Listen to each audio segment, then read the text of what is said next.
Assalamualaikum warahmatullahi wabarakatuh.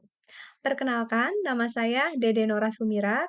Saya adalah mahasiswa PPG Prajabatan gelombang 1 tahun 2023 dari kampus Universitas Pakuan, Bogor. Baik, saya akan menyampaikan tentang kampanye praktik baik tentang penerapan pendekatan TARL atau Teaching at the Right Level dengan model Problem Based Learning atau VBL dan media tabel konversi satuan panjang sebagai scaffolding pada GPD pada mata pelajaran matematika dengan materi menghitung panjang benda di kelas 2A di SDN Negeri Bondongan, Kota Bogor.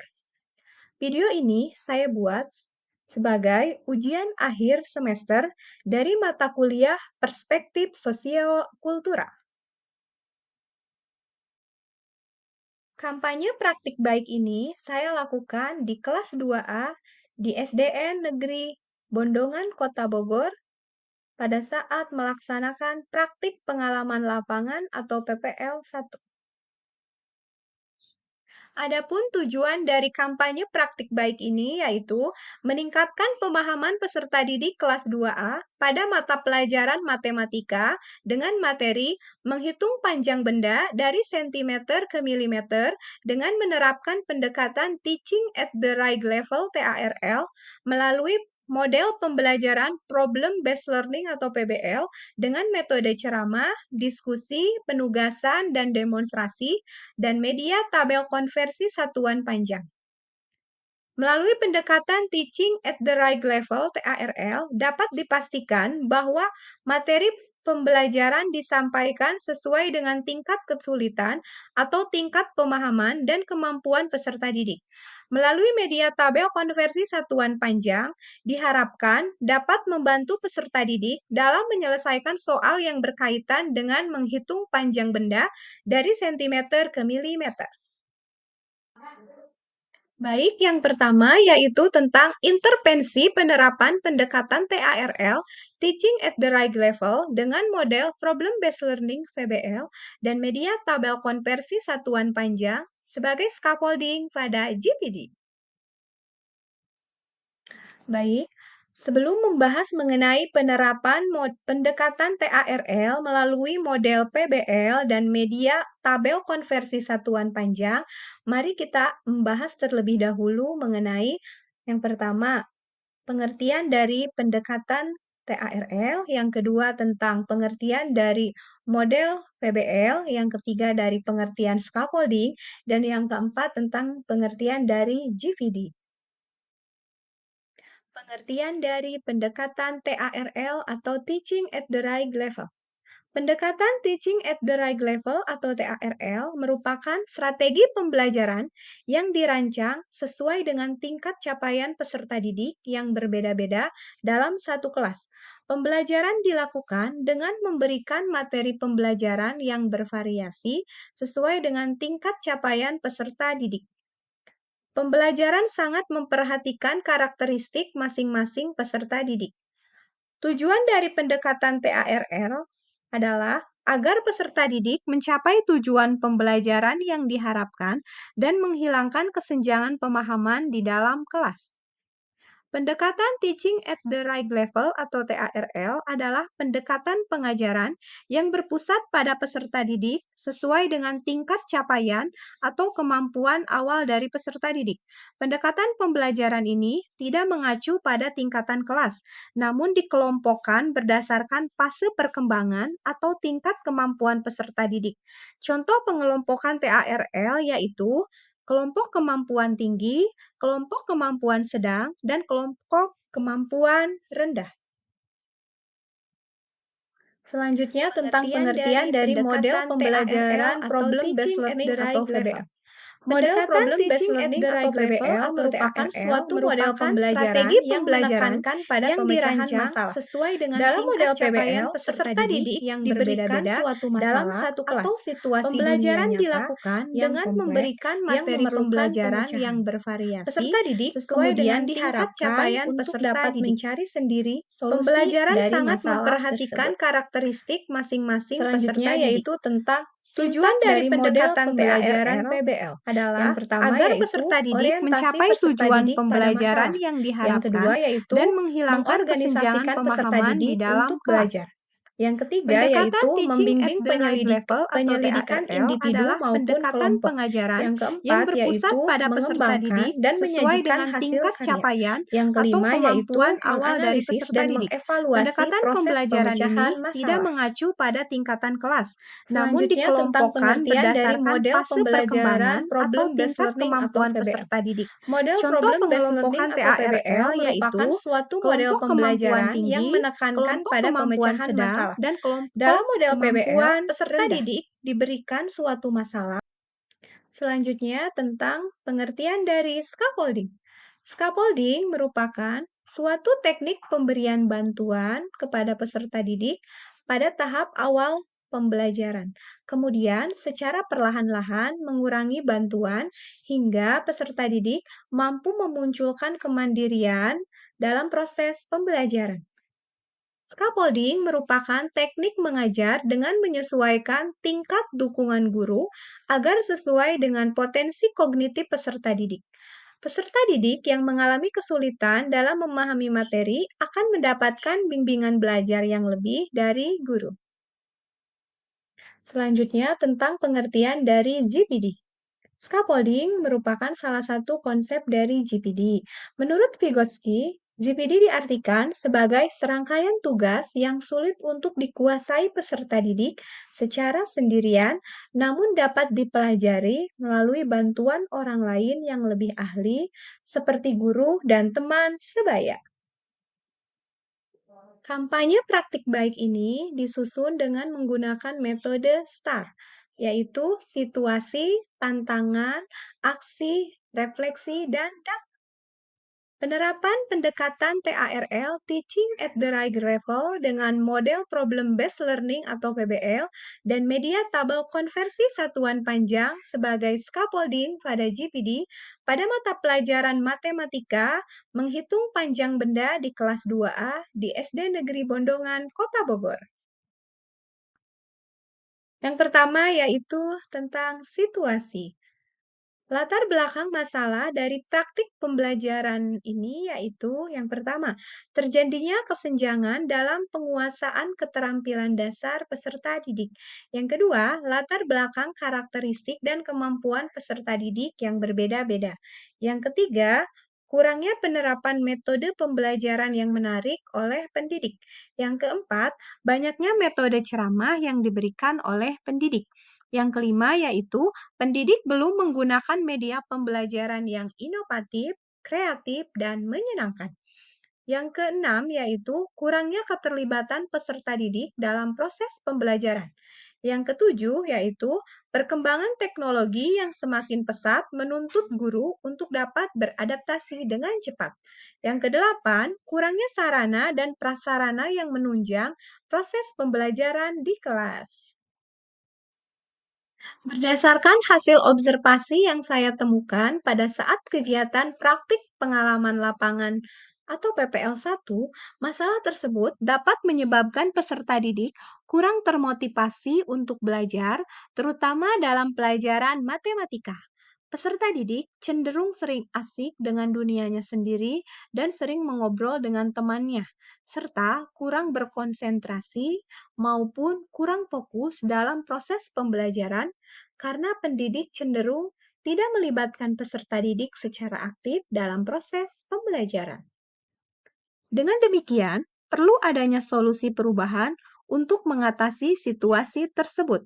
Salah satu caranya yaitu dengan memberikan bantuan atau scaffolding dengan menerapkan pendekatan TARL melalui model PBL dan media tabel konversi satuan panjang untuk mencapai GPD pada proses pembelajaran di kelas 2A tersebut. Selanjutnya yaitu tentang tantangan.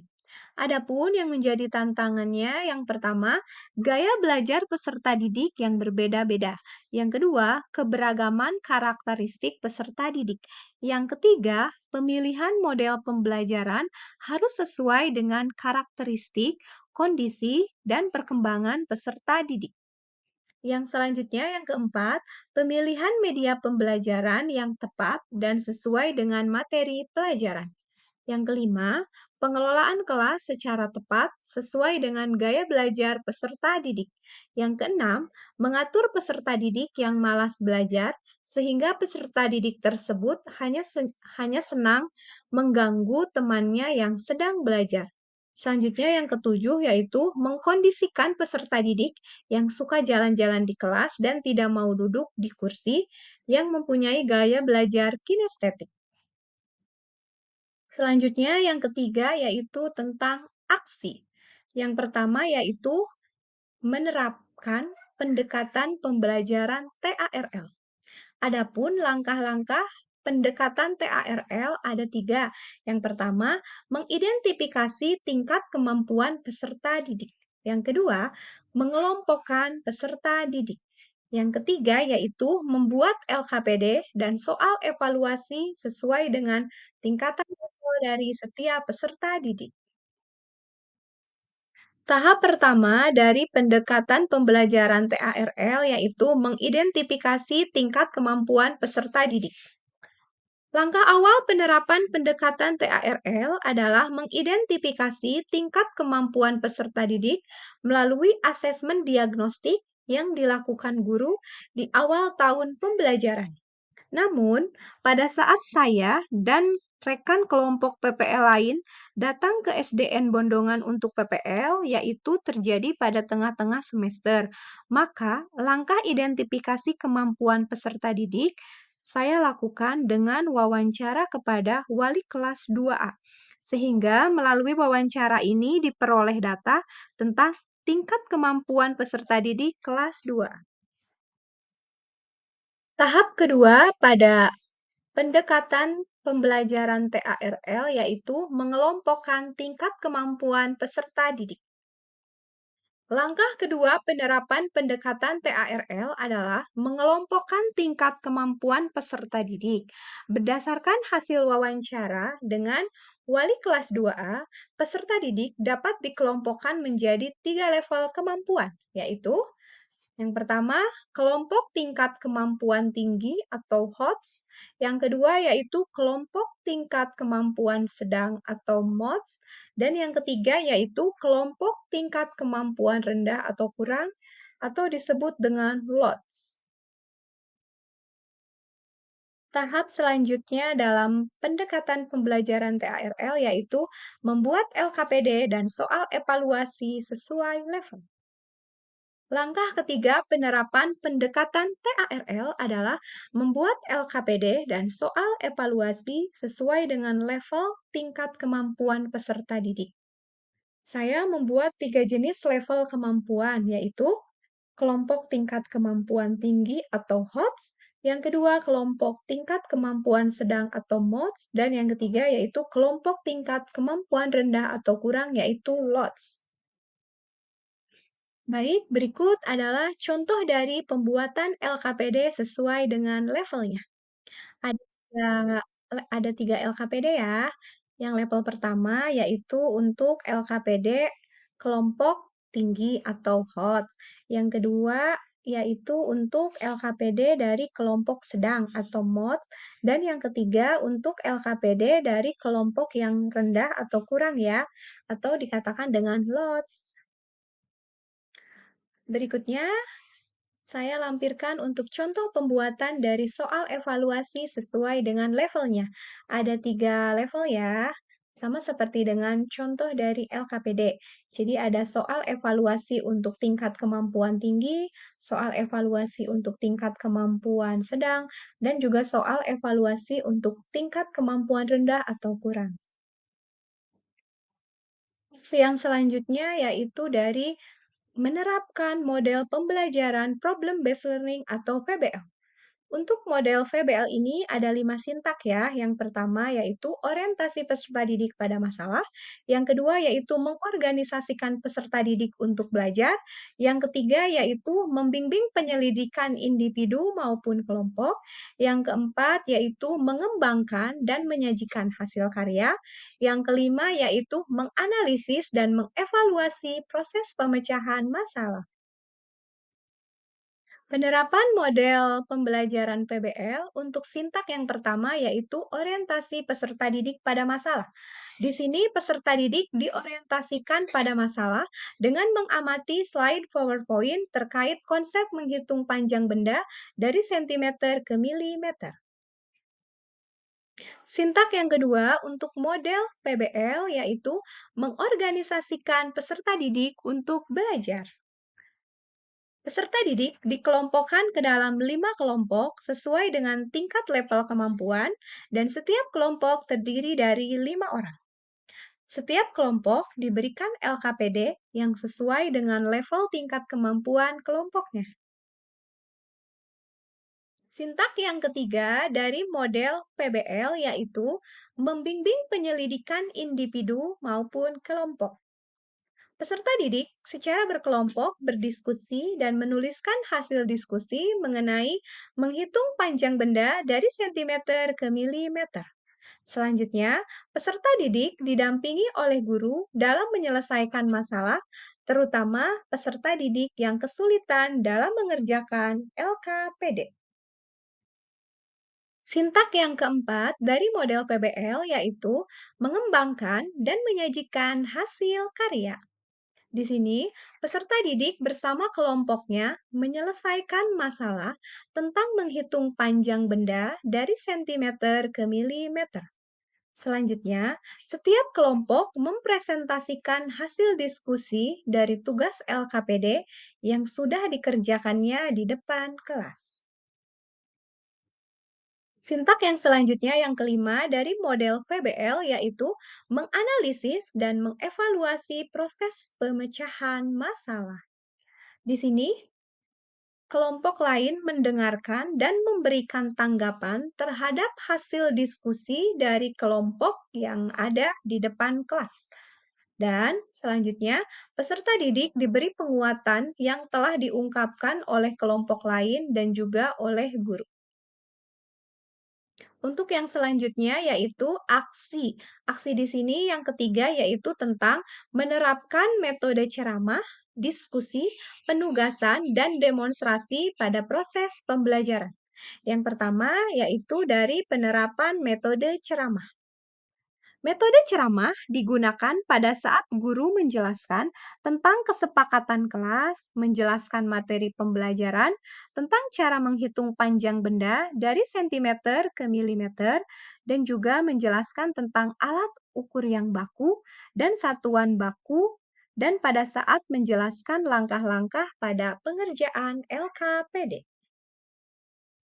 Opsi selanjutnya dari menerapkan metode yaitu tentang menerapkan metode diskusi dan penugasan. Pada metode diskusi dan penugasan ini digunakan pada saat peserta didik secara berkelompok berdiskusi dalam kelompoknya dalam mengerjakan LKPD dan mempresentasikan hasil diskusi dari pengerjaan LKPD di depan kelas. Selanjutnya tentang menerapkan metode demonstrasi. Metode Menerapkan demonstrasi metode adalah diskusi metode dan mengajar penugasan. dengan cara Pada metode memperagakan barang, diskusi dan penugasan kejadian, ini aturan, digunakan dan pada urutan saat peserta melakukan didik secara kegiatan, berkelompok baik secara langsung berdiskusi dalam maupun kelompoknya melalui dalam penggunaan media mengerjakan pengajaran LKPD yang dan relevan mempresentasikan dengan pokok hasil bahasan diskusi atau dari materi pengerjaan yang sedang LKPD di disajikan. depan kelas. Dengan menggunakan metode ini, Opsi ternyata selanjutnya dari peserta didik menerapkan dapat metode yaitu berkonsentrasi dan fokus tentang serta menerapkan terlibat metode aktif diskusi dalam dan pembelajaran. penugasan. Metode Pada metode demonstrasi diskusi dan dilakukan penugasan saat ini guru meminta digunakan peserta pada didik saat peserta untuk didik secara mendemonstrasikan berkelompok ke depan kelas berdiskusi dalam menggunakan kelompoknya media dalam tabel mengerjakan konversi LKPD satuan dan panjang pada mempresentasikan materi hasil menghitung diskusi panjang dari benda pengerjaan dari LKPD di sentimeter depan ke kelas. milimeter. Opsi yang keempat yaitu tentang penggunaan media tabel konversi satuan panjang. Media yang saya gunakan pada saat proses pembelajaran mata pelajaran matematika tentang materi menghitung panjang benda dari sentimeter ke milimeter, yaitu dengan menggunakan media tabel konversi satuan panjang.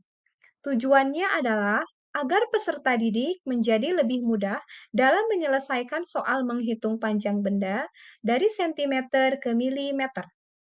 Berikut di bawah ini saya lampirkan dua tabel konversi satuan panjang. Untuk yang warna ungu itu dilampirkan pada lembar LKPD peserta didik. Adapun yang bagian kanan, tabel konversi satuan panjang yang warna-warni, ini saya tempel di papan tulis. Pembahasan yang kedua yaitu tentang hasil yang dicapai terkait dengan penerapan pendekatan TARL dengan model Problem Based Learning PBL dan media tabel konversi satuan panjang sebagai scaffolding pada GPD pada mata pelajaran matematika dengan materi menghitung panjang benda di kelas 2 di SD Negeri Bondongan, Kota Bogor. Selanjutnya tentang refleksi hasil dan dampak dari aksi pembelajaran kampanye praktik baik ini terhadap langkah-langkah yang telah dilakukan menunjukkan hasil yang efektif. Yang akan saya bahas ada 4. Yang pertama yaitu dampak pendekatan dari TARL. Yang kedua, dampak dari model Problem Based Learning atau PBL. Yang ketiga yaitu dampak dari metode ceramah, diskusi, penugasan, dan demonstrasi. Yang keempat yaitu tentang dampak penggunaan media tabel konversi satuan panjang. Dampak yang pertama yaitu dampak dari pendekatan pembelajaran TARL. Yang pertama, meningkatkan prestasi belajar peserta didik dan proses pembelajaran yang lebih efektif. Yang kedua, peserta didik berpartisipasi lebih aktif dalam kelompoknya pada saat proses pembelajaran. Yang ketiga, peserta didik lebih termotivasi untuk terlibat dalam proses pembelajaran. Yang keempat, pembelajaran berpusat kepada peserta didik. Yang kelima, berkurangnya kesenjangan pembelajaran antara peserta didik yang cepat memahami dan yang membutuhkan waktu lebih lama. Yang keenam, guru lebih mudah dalam pemberian scaffolding sesuai dengan tingkat kemampuan peserta didik. Yang ketujuh, pendekatan yang tepat dengan memperhatikan latar belakang karakteristik dan kemampuan peserta didik sesuai dengan kebutuhan peserta didik. Yang ke-8 atau yang terakhir, peserta didik terdorong untuk berpikir kritis dalam pemecahan masalah. Dampak yang kedua yaitu dampak dari penerapan model Problem Based Learning atau VBL. Yang pertama, meningkatkan motivasi belajar peserta didik untuk belajar. Yang kedua, meningkatkan kemampuan pemecahan masalah. Yang ketiga, membuat peserta didik menjadi lebih aktif dan berhasil dalam memecahkan problem-problem kompleks. Yang keempat, meningkatkan daya kolaborasi. Yang kelima, mendorong peserta didik untuk mengembangkan dan mempraktikkan keterampilan komunikasi. Yang keenam, memberikan pengalaman kepada peserta didik, pembelajaran, dan praktik mengerjakan proyek. Yang ketujuh, yaitu menyediakan pengalaman belajar yang melibatkan peserta didik secara kompleks dan dirancang untuk berkembang sesuai dengan dunia nyata. Dan yang terakhir, membuat suasana belajar menjadi menyenangkan. Dampak yang ketiga yaitu dampak dari penggunaan metode. Untuk yang pertama yaitu dari metode ceramah. Yang pertama, peserta didik menerima informasi secara langsung dan efisien. Yang kedua, peserta didik memahami konsep-konsep kompleks melalui penjelasan yang terstruktur. Yang ketiga, peserta didik mendapatkan penjelasan yang terstruktur dan terorganisir sehingga membuat keseragaman pemahaman dan konsistensi informasi yang diterima oleh seluruh peserta didik. Selanjutnya, dampak dari metode diskusi dan penugasan. Pertama, mendorong partisipasi aktif dan interaksi antar peserta didik. Yang kedua, mendorong pemikiran kritis dan kolaborasi dalam mencari solusi masalah. Yang ketiga, mendorong kerjasama, menghargai pendapat orang lain, dan keterampilan sosial lainnya untuk membangun suasana pembelajaran yang menyenangkan. Dan yang terakhir, peserta didik mampu bertanggung jawab dan disiplin dalam mengasah keterampilan manajemen waktu dalam mengerjakan LKPD. Selanjutnya, dampak dari metode demonstrasi. Yang pertama, memfasilitasi peserta didik dalam memahami konsep dengan memberikan contoh nyata atau visualisasi secara langsung. Yang kedua, memungkinkan peserta didik melihat dan mengalami secara langsung dari teori atau konsep yang diajarkan. Yang ketiga, peserta didik cenderung lebih mudah mengingat informasi yang diterima melalui demonstrasi secara langsung. Dan yang terakhir, yang keempat, memperjelas instruksi atau tata cara pengerjaan soal sehingga peserta didik tidak mengalami kebingungan lagi. Dampak yang keempat yaitu dampak dari penggunaan media tabel konversi satuan panjang. Penggunaan media pembelajaran berupa tabel konversi satuan panjang membuat peserta didik antusias dalam pembelajaran dan meningkatkan konsentrasi peserta didik. Melalui media tabel konversi satuan panjang ini dapat membantu menciptakan pembelajaran yang lebih visual, terstruktur, dan mudah dipahami oleh peserta didik dalam meningkatkan pemahaman dan keterampilan peserta didik dalam menghitung soal satuan panjang. Yang ketiga yaitu tentang bagaimana respon orang lain terkait dengan strategi yang dilakukan. Respon dari guru dan peserta didik menunjukkan respon positif. Dari awal pembelajaran sampai akhir pembelajaran, semua peserta didik sangat antusias dan terlibat aktif dalam proses pembelajaran. Kampanye praktik baik ini dilaksanakan di kelas 2 pada mata pelajaran matematika dengan materi menghitung panjang benda. Pada proses pembelajaran berlangsung, peserta didik sangat antusias untuk mengikuti pembelajaran. Peserta didik aktif untuk melakukan kerjasama dalam kelompoknya untuk mengerjakan LKPD dengan menggunakan media tabel konversi satuan panjang. Selain itu, kerjasama peserta didik terlihat dari saling membantu antara peserta didik yang belum paham dengan peserta didik yang sudah memahami penggunaan media pembelajaran tabel konversi tersebut. Selanjutnya yaitu apa yang menjadi faktor keberhasilan atau ketidakberhasilan dari strategi yang dilakukan. Faktor penentu keberhasilan untuk yang pertama, pemilihan pendekatan yang tepat, yaitu menerapkan pendekatan TARL yang sesuai dengan karakteristik dan tingkat kemampuan peserta didik. Yang kedua, model pembelajaran yang digunakan, yaitu dengan menerapkan model PBL sehingga peserta didik mampu memecahkan masalah yang terjadi. Yang ketiga, dengan metode yang digunakan.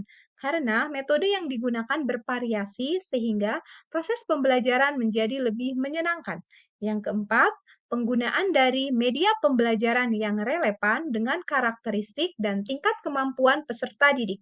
Media yang digunakan yaitu media tabel konversi satuan panjang yang cocok diterapkan dalam materi menentukan panjang benda dari sentimeter ke milimeter. Dan yang terakhir, pemberian scaffolding yang sesuai dengan kebutuhan belajar peserta didik. Selanjutnya tentang pembelajaran dan replikasi terkait penerapan scaffolding pada GPD. Pembelajaran dari seluruh proses praktik baik yang dilakukan yaitu pentingnya pemahaman dan penerapan pendekatan TARL melalui model Problem Based Learning PBL dan media tabel konversi satuan panjang sebagai scaffolding untuk memaksimalkan kemampuan dan potensi peserta didik.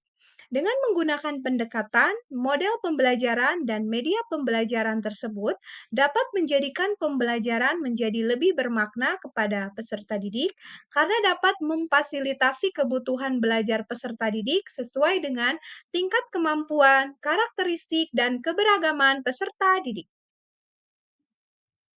Berikut adalah sumber-sumber rujukan yang saya pergunakan pada proses pembuatan tugas kampanye praktik baik ini. Sekian pemaparan tentang kampanye praktik baik yang sudah saya lakukan. Semoga bermanfaat. Mohon maaf apabila banyak terdapat kekurangan dan kesalahan. Sekian, terima kasih untuk semuanya. Wassalamualaikum warahmatullahi wabarakatuh.